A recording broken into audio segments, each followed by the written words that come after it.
주님, 도대체 왜 이런 고통을 내게 주십니까? 고통의 이유, 원인이라도 알면 고통을 덜 괴롭게 견딜 수 있기 때문이죠. 한계 상황 속에서 괴로워하면서 인간은 마음이 평안해지고 행복해지기를 바랐던 것입니다. 인간의 한계 상황은 누구에게나 보편적인 것인데 세상에는 왜 이렇게 종교가 많을까를 생각해 보겠습니다.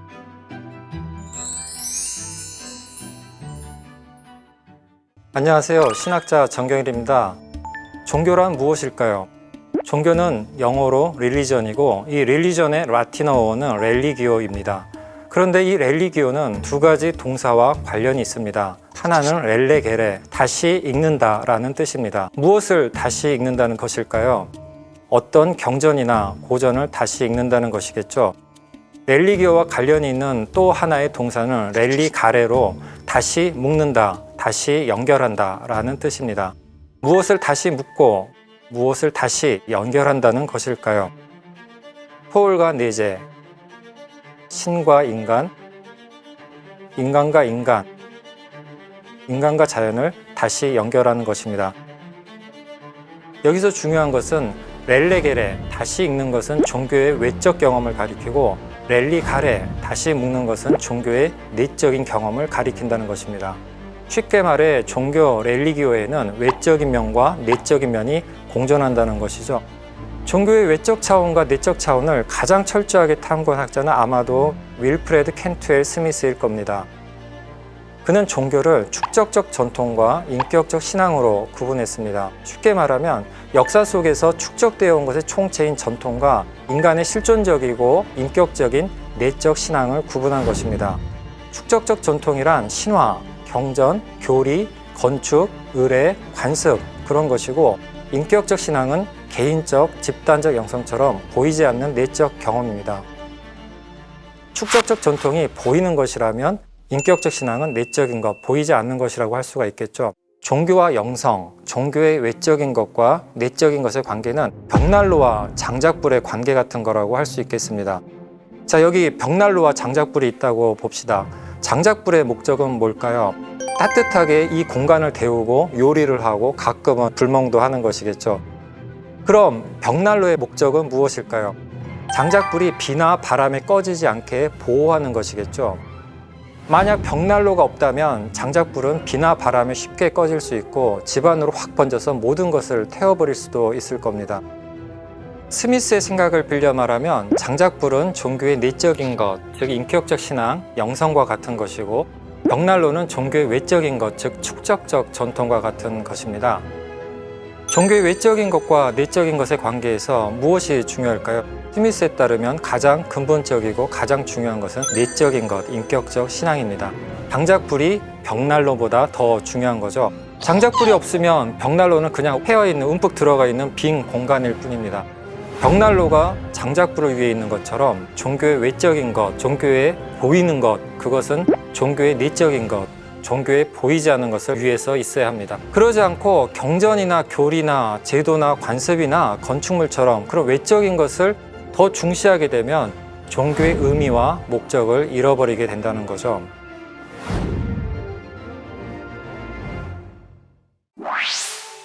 종교는 왜 생겨났을까요? 종교의 기원에 대한 여러 이론이 있습니다. 첫 번째는 죽음, 두 번째는 고통과 악, 세 번째는 마음의 탐구입니다. 이 모자이크는 로마 아피아가도의 산 그레고리오 수녀원 터에서 발견된 것으로 아래에 있는 문자는 그리스어 그노티 세아투톤입니다. 너 자신을 알라라는 뜻입니다. 이 너 자신을 알라라는 문구 위에는 죽어서 들판 위에 누워있는 해골이 있습니다. 너는 결국 죽을 수밖에 없는 유한한 인간이다 라는 것을 알라는 거죠. 메멘토 모리, 죽음을 기억하라 라는 격언과도 통합니다. 이 말씀을 왜 드리냐면 종교가 생긴 것은 인간이 죽음에 대한 자의식을 갖게 된 것과 관련이 있기 때문입니다. 인간은 유한한 존재입니다. 누구나 죽을 수밖에 없습니다. 과학과 의료기술의 발달로 평균 수명이 늘어난다 해도 인간은 결국 죽게 되죠. 죽음에는 두 얼굴이 있습니다. 하나는 확실성이고 다른 하나는 불확실성입니다. 확실한 건 누구나 죽는다는 사실이죠. 불확실한 건 언제 죽을지 모른다는 것입니다. 죽을 수밖에 없는 한계 상황을 자각하면서 인간은 죽음 너머, 죽음을 초월하는 세계와 죽음 너머의 삶을 상상하고 희망하게 되었습니다. 죽음이 끝이 아니길 바랐던 인간에게 종교가 답을 준 것이죠. 그것이 곧 종교의 시작입니다. 물론 모두 객관적 사실은 아니고 희망 사항일 뿐이긴 하지만요.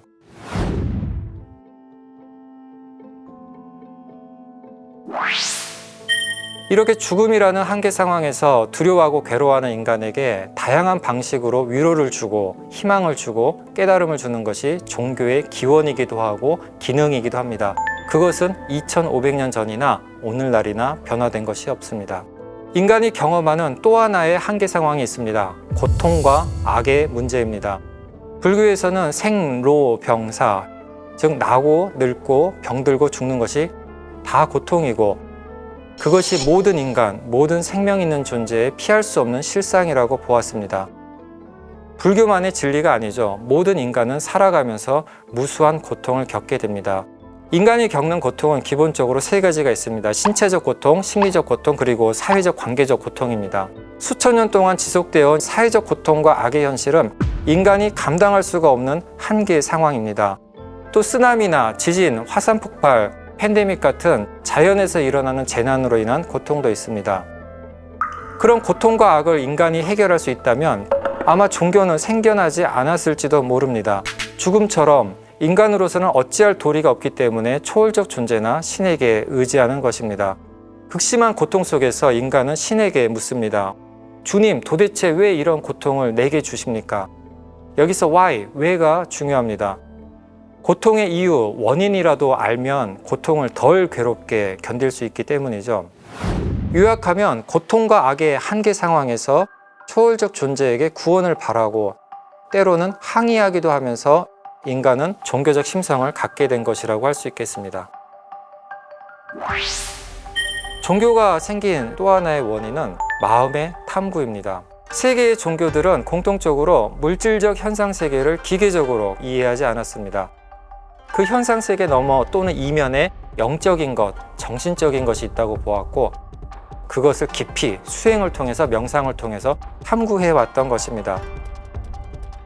어떻게 보면 인간의 영적인 것, 정신적인 것, 마음에 이르는 여정은 종교가 인간에게 준 가장 큰 선물이라고 할 수 있겠습니다. 마음을 왜 탐구하는 걸까요? 마음이 궁금해서요? 호기심 때문에요? 그건 아닐 겁니다. 평안과 행복을 위해서겠죠. 죽음, 고통과 악, 그런 한계 상황 속에서 괴로워하면서 불안해하면서 두려워하면서 인간은 마음이 평안해지고 고요해지고 행복해지기를 바랐던 것입니다. 누구나 겪는 고통과 악, 죽음의 한계 상황에서 마음이 괴로울 때 그 괴로운 마음을 평화롭게 하는 것, 고요하게 하는 것, 그게 종교의 가르침과 수행의 목적 중 하나일 겁니다.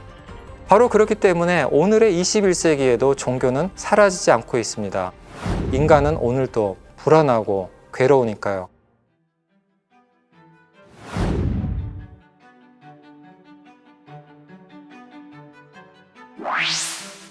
또 하나의 물음인 세상에는 왜 이렇게 종교가 많을까를 생각해 보겠습니다. 인간의 한계 상황은 누구에게나 보편적인 것인데 왜 똑같은 종교가 생기지 않고 힌두교, 불교, 유대교, 그리스도교, 이슬람 등 서로 다른 많은 종교들이 나타났을까요? 가장 간단한 답은 인간의 역사적, 문화적 경험이 다르기 때문입니다. 종교가 다양한 건 역시 인간의 유한성과 관련이 있습니다. 인간은 궁극적 실제, 초월적 존재를 있는 그대로 파악할 수 없습니다. 인간이 이해할 수 있으면 궁극적인 것, 초월적인 것이 더 이상 아니겠죠. 그러니까 성 아우구스티누스는 당신이 하느님을 이해한다면 그것은 하느님이 아닐 것이다 라고 했습니다. 하느님을 유한한 인간의 이성으로 이해한다는 것은 곧 하느님을 오해한다는 뜻입니다. 힌두교 전통에는 종교의 다양성을 설명해주는 시각장애인의 코끼리 더듬기라는 은유가 하나 있습니다. 여기 커다란 코끼리가 한 마리 있습니다. 태어날 때부터 시력이 없어 코끼리를 단 한 번도 본 적이 없는 여러 시각장애인들이 코끼리 앞에 서서 코끼리를 더듬기 시작합니다. 코끼리의 상아를 만진 사람은 코끼리란 단단하고 뾰족한 찬 같은 것이라고 주장합니다. 코끼리의 다리를 만진 사람은 커다란 나무 둥치 같은 거라고 주장합니다. 넓은 배를 더듬은 시각장애는 코끼리는 너른 벽과 같은 거라고 주장합니다. 종교가 이렇다는 겁니다. 코끼리라고 하는 궁극적 실제를 전체로 드러내는 것이 아니라 부분적으로만 드러낸다는 것입니다. 종교가 바라보고 있고 주장하고 있는 궁극적 실제가 전체 전부가 아니라 부분이라는 것을 겸손히 인정하게 되면 종교의 다양성은 자연스러운 현상이 될 것입니다. 힌두는 브라흐마로, 그리스도인은 하느님으로, 무슬림은 알라로, 불자들은 열반으로 경험한다는 것입니다. 이슬람에서 무슬림들이 말하는 알라는 다른 신이 아니라 그리스도교 전통의 하느님과 같은 신입니다. 이슬람 신비 사상 가면서 수피 신비가의 루미는 이렇게 노래합니다. 램프는 다르지만 그 빛은 같다. 여러 모양과 다른 색깔의 램프들이 있는데 그 램프 속에 있는 빛은 같다는 거죠. 같은 빛이 빨간 램프 안에 있으면 빨간 빛으로 나타나고 파란 램프 안에 있으면 파란 빛으로 나타난다는 겁니다. 물론 이런 생각은 절대적인 진리도 객관적인 사실도 아닙니다. 입증할 수 있는 과학적 사실이 아닌 거죠. 종교는 왜 많을까에 대한 또 하나의 흥미로운 주장 또는 가설은 라이먼 파니카가 말한 종교는 창문이다라고 하는 은유입니다. 360도의 원형의 탑이 하나 있다고 해보죠. 그 탑에는 사방팔방으로 뚫려 있는 여러 개의 창문이 있습니다. 창문 밖으로 보이는 것은 3개입니다. 어떤 창문에서 바깥을 보니까 너른 들이 보이는 거예요. 또 어떤 창문에서 바깥을 보니까 높은 산이 보이는 거예요. 다른 창문으로 바깥을 보니까 푸른 바다가 보입니다. 각각의 창문에 있는 사람들은 3개는 너른 들이다, 높은 산이다, 푸른 바다다 이렇게 주장하겠죠. 파니카는 이것을 관점주의, 퍼스펙티비즘이라고 합니다. 세계 자체가 다양한 모습을 가졌는데 인간은 그 모습을 특정한 창문을 통해서 보고 이해한다는 것입니다. 불자는 불교의 창문을 통해 실제를 공과 열반으로 이해하고 그리스도인은 그리스도교의 창문을 통해 실제를 삼위일체 하느님으로 이해한다는 거죠. 그렇다면 궁극적 실제 또는 신을 더 깊고 풍부하게 이해하려면 어떻게 해야 할까요? 다른 창문에 가보는 거죠. 다른 종교의 창문을 통해서 실제를 바라보는 것입니다. 파니카는 매우 흥미로운 말을 했습니다. 파니카의 아버지는 힌두였고 어머니는 가톨릭 신자였습니다. 유럽에서 그리스도인으로 자랐던 파니카가 종교를 연구하고 수행하기 위해서 인도에 다녀오게 되었습니다. 그리고는 말합니다. 나는 그리스도인으로서 유럽을 떠났고 인도에서는 힌두가 되었고 유럽으로 돌아올 때는 불자가 되었다. 하지만 이 모든 과정에서 나는 그리스도인이기를 그만둔 적이 없었다. 파니카는 그리스도인으로서 힌두의 창문에서, 불자의 창문에서 실제를 본 것입니다. 다른 종교의 창문에 서서 다른 종교인들이 본 것을 본 거죠. 중요한 것은 자신이 서 있는 창문으로 본 세계는 분명히 세계의 일부이지만 전부는 아니라는 것입니다. 종교는 궁극적 실제의 전부가 아닌 부분만을 보는 것이고 그것은 문화, 역사, 전통, 언어의 제약을 받는다는 것입니다. 다음 2부에서는 현대로 시선을 옮겨서 종교 간 갈등, 탈종교성, 종교의 미래 등에 대해서 함께 생각해 보겠습니다. 고맙습니다.